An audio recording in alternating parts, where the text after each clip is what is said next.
Hello guys, റാഗ്നോ ഷോമിലെ പുതിയ വീഡിയോയിലേക്ക് എല്ലാവർക്കും സ്വാഗതം. നമ്മൾ ഇന്ന് നിൽക്കുന്നത് കേരളത്തെ തെക്കേ അറ്റത്തെ ആമ്പാടി ശ്രീകൃഷ്ണ സ്വാമി ക്ഷേത്രത്താണ്. ഇവിടെ തൊട്ടടുത്ത് തന്നെ രാമുനി സമാധിയുണ്ട്. അവിടോട്ടാണ് നമ്മളിപ്പോൾ പോയിക്കൊണ്ടിരിക്കുന്നത്. ഇവിടെ രാമുനിയും അദ്ദേഹത്തിന്റെ ശിഷ്യനുമായിട്ടാണ് ശ്രീകൃഷ്ണന്റെ ചൈതന്യം ഇവിടെ ഉണ്ടെന്ന് കണ്ടുപിടിച്ചത് എന്നാണ് ഇവിടെ ഉള്ളവർ പറയുന്ന ഒരു ഐതിഹ്യം. ഇവിടെ എന്ന് പറയുമ്പോൾ ഫുൾ ആൽമരമാണ്, കാണാൻ തന്നെ നല്ലൊരു വൈബായിട്ടുള്ള സ്ഥലമാണ്. പോസിറ്റീവ് എനർജിയും പിന്നെ നമുക്ക് മൈൻഡ് റിലാക്സ് ചെയ്യുന്ന ഒരു അടിപൊളി ഫീലുള്ള സ്ഥലമാണ്. നമുക്ക് എത്ര ദുഃഖം ഉണ്ടെങ്കിലും ഇവിടെ വന്നിരുന്ന മൈൻഡ് നല്ല റിലാക്സ് ആയി ഹാപ്പി ആയിട്ട് മാറും.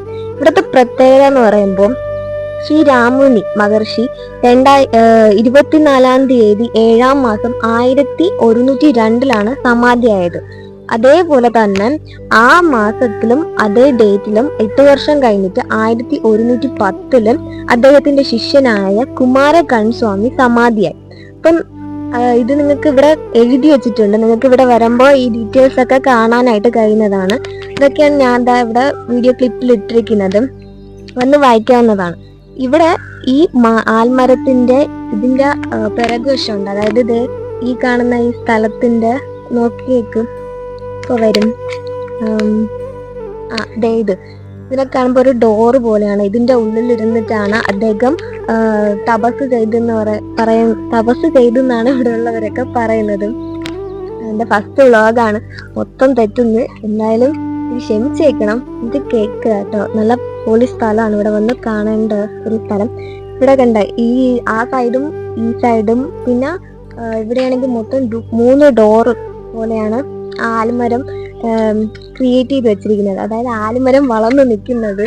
ഇവിടെ ഇതിന്റെ അകത്തിരുന്നിട്ടാണ് രാമുനി തപസ് ചെയ്തെന്നാണ് പറയുന്നത്. ഇതിന്റെ അകത്തിരുന്നിട്ട് തന്നെ അദ്ദേഹം സ്വയമേ സമാധിയായെന്നാണ് ഇവിടെ ഉള്ളവരൊക്കെ പറയണത്. കറക്റ്റ് ആയിട്ടുള്ള ഡീറ്റെയിൽസ് ഒന്നും നേരെ അറിയത്തില്ല.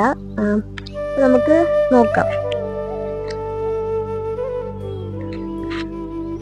ഇവിടെ വെച്ചിട്ടാണ് അവര് വിളക്കൊക്കെ വെച്ച് പ്രാർത്ഥിക്കുന്നത്. ഇത് രാമുനിയുടെയാണ്.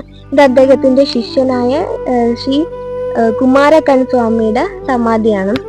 പൊളിയായിട്ടുള്ള സ്ഥലമാണ് കേട്ടോ. ഇവിടെ വെച്ചിട്ടാണ് പിന്നെ ശ്രീ ആമ്പാടി കൃഷ്ണ സ്വാമി ക്ഷേത്രത്തിന്റെ ഉത്സവ സമയത്ത് പാൽക്കുടം എടുക്കുന്നത്. ഇതോടെ വിഷ്വൽസ് ആണ്. നമുക്ക് കണ്ണനെ കാണാനായിട്ട് പോവാം.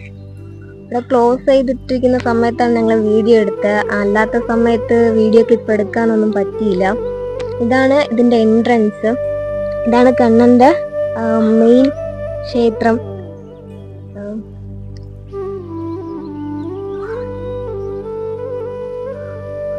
കണ്ണൻ ഇതിൻ്റെ അകത്താണ് ഇരിക്കുന്നത്. കാണാൻ നല്ല അടിപൊളിയായിട്ടാണ് ഒരുക്കി വെച്ചിട്ടുണ്ട്. പക്ഷെ വീഡിയോ ഒന്നും എടുക്കാൻ പറ്റിയില്ല നേരെ ക്ലിയർ ആയിട്ട്. ഇത് ശിവന്റെ ക്ഷേത്രമാണ്. അപ്പൊ നമുക്കിനി ഇതിന്റെ ചുറ്റിലൊന്ന് കാണാം. ഈ 2 പാറക്കെട്ടുകൾക്കിടയിലാണ് കണ്ണന്റെ സ്വയംഭൂ വിഗ്രഹം ഉള്ളത്. ഇവിടെ സ്വയമേ കണ്ണൻ വന്നിരുന്നു എന്നാണ് എല്ലാരും പറയണത്. പിന്നെ ഇവിടെ ഗണപതിയുടെ ക്ഷേത്രമാണ്. ഇത് അതിന്റെ ബാക്ക് സൈഡാണ്. കണ്ട 2 പാറകളൊക്കെ ഇരിക്കുന്നത്. ഇവിടെ പിന്നെ ലക്ഷ്മി ക്ഷേത്രമാണ്. ഇത് ശിവൻ. പിന്നെ ഇവിടെ ഒരു ഭൂതത്താനുണ്ട്. ഈ ആൽമരം ഇതാണ് ഇവിടെ പടർന്ന് പന്തലിച്ചിരിക്കുന്നത്. ഇവിടെ എപ്പോഴും കിളിയുടെ സൗണ്ടും അങ്ങനെ പൊളിയായിട്ടുള്ള ഒരു വൈബാണ്. എല്ലാവരും കാണണം. ഇവിടുത്തെ ഫ്രണ്ടിലെ കുട്ടി കണ്ണനാണിത്. പിന്നെ ഇതിന്റെ ബാലൻസ് ഡീറ്റെയിൽസിന് പിന്നെ ഇടുന്നതായിരിക്കും.